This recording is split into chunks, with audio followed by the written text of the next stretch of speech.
I want to go off on a rant because of some things that have happened over the last couple of days. I've been getting some criticism from friends and family, and I didn't really plan this. I'm actually I'm in my nephew's bedroom.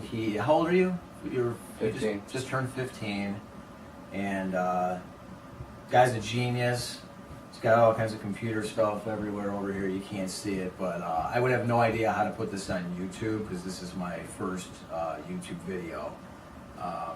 Didn't plan it, didn't write anything down. So my rant is about all of the talks about the debate last night, the GOP debate, and politics, and who's going to be the next president of the United States, and this guy said this, and well, this guy promises this, and well, I think this guy would be better because of this policy, or so-and-so says. And the reason why I'm saying so-and-so is because I don't even know who was on that stage. I know that my man Donald Trump was on that stage. I'm sure he said some stuff that got a lot of buzz going and all that, but I don't vote. Never have. Never will. But I do vote every single day I wake up. I vote. I vote for the same president that I have been voting for the last almost 39 years. By the way, I'll be 39 on Christmas Day, so that's, I don't know, like a month from now or whatever. I vote for John Costello. That's me, for President of the United States, as far as I'm concerned. A lot of my friends say, well, you complain about this and you complain about that and taxes and how much you're getting screwed over. And I do complain. I'm not going to lie. My property taxes are way too high. I live in Illinois, so if anybody's listening that lives in Illinois, you know what I'm talking about. I spend a lot of my money in Cook County, so you know what I'm talking about as far as sales tax. And I will complain about that because they're gangsters. Whatever, that's a whole other story. But what I did want to talk about is, why does everybody waste their time?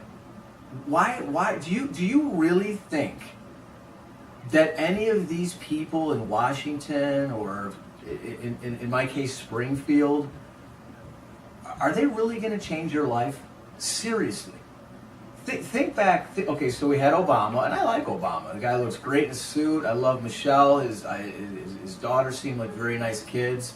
As a person, I love Obama. I remember watching him on TV and thinking, that's a really good speaker. Incredible. Didn't change my life, not one bit. I did hear some people talking about Obamacare while they were at McDonald's eating a Big Mac. That makes any sense. I'll get into that in a second. Every morning when you wake up, look in the mirror and say to yourself, who is really going to change your life?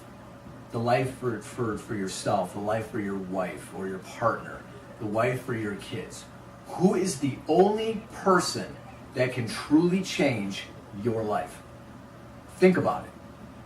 Are you going to let somebody in Washington make false promises to you and then sit on that and think, well, I'm going to vote for that guy because he said this? Is your life going to change?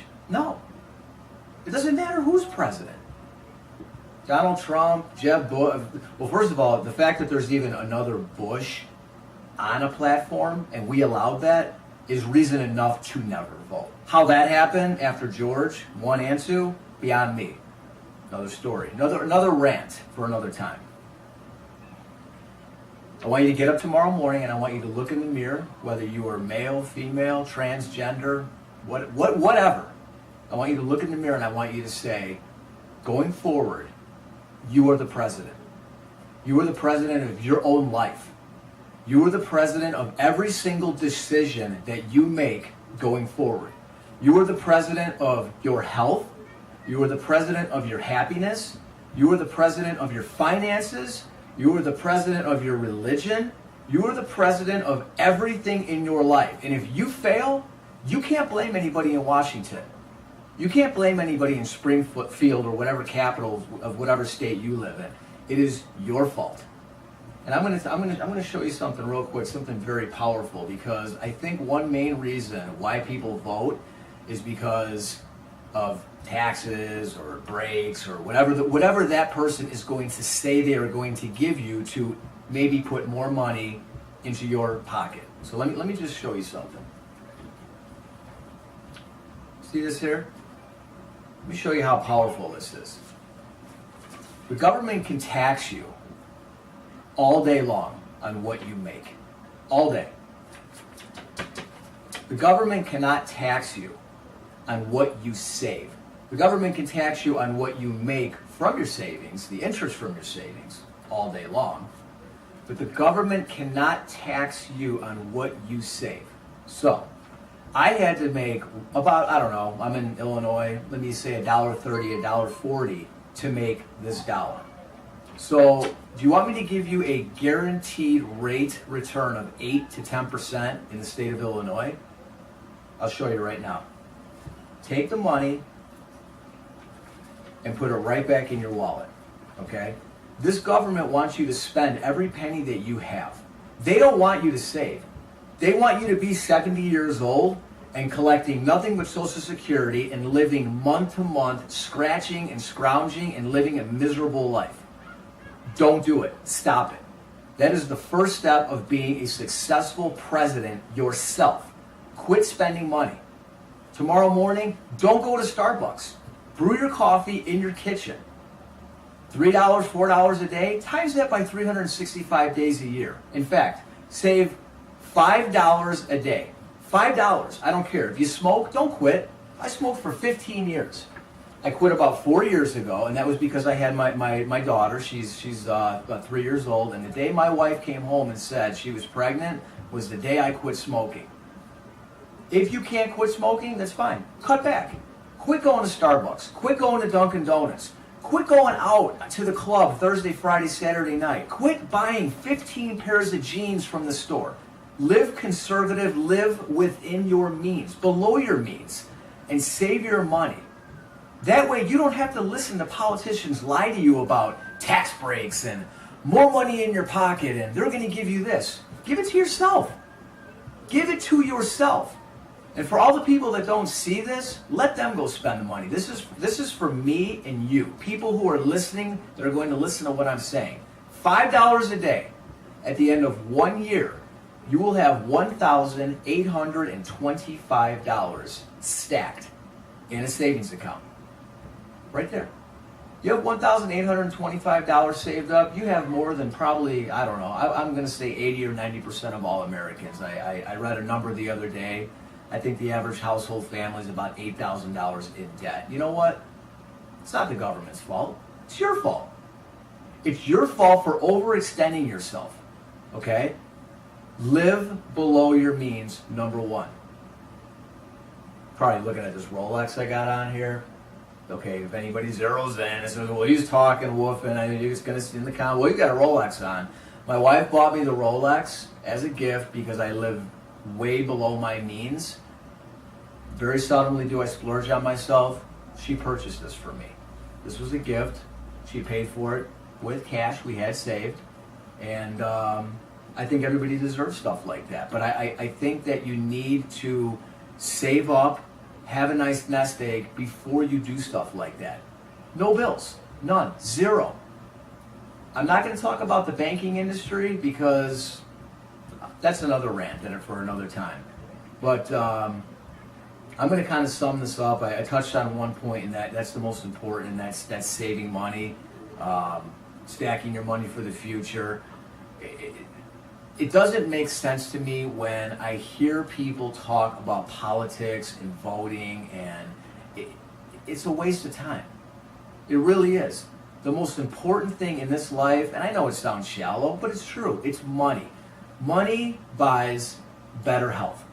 Money buys happiness. The number one reason for divorce is money issues.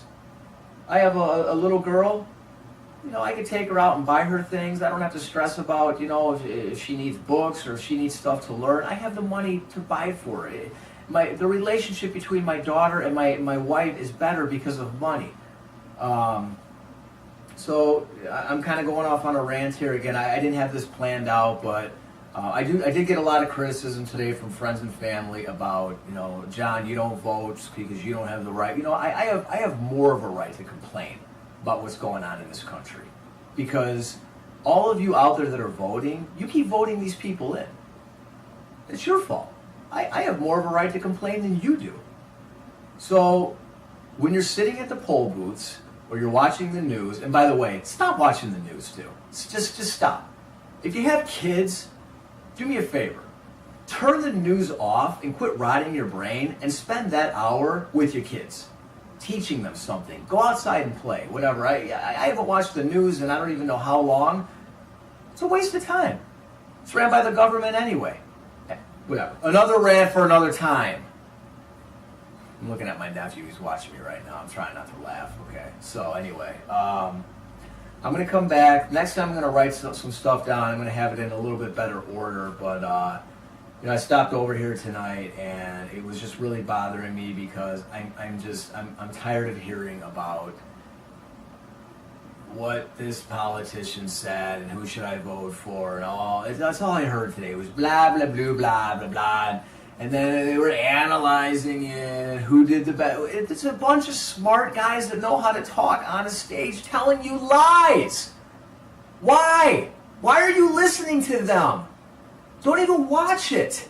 Wake up tomorrow morning and say to yourself, I'm the president going forward. Focus number one, I am going to start saving money and quit living broke.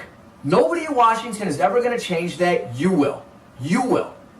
Don't go to Starbucks. Pack your own lunch tomorrow. And tomorrow night, instead of going out to dinner, stay at home and cook with your family. Go to Aldi's. All right, well, my Rolex says my time's up, all right, so I got to go. Deuces. By the way, big fan of Pantera. Cut.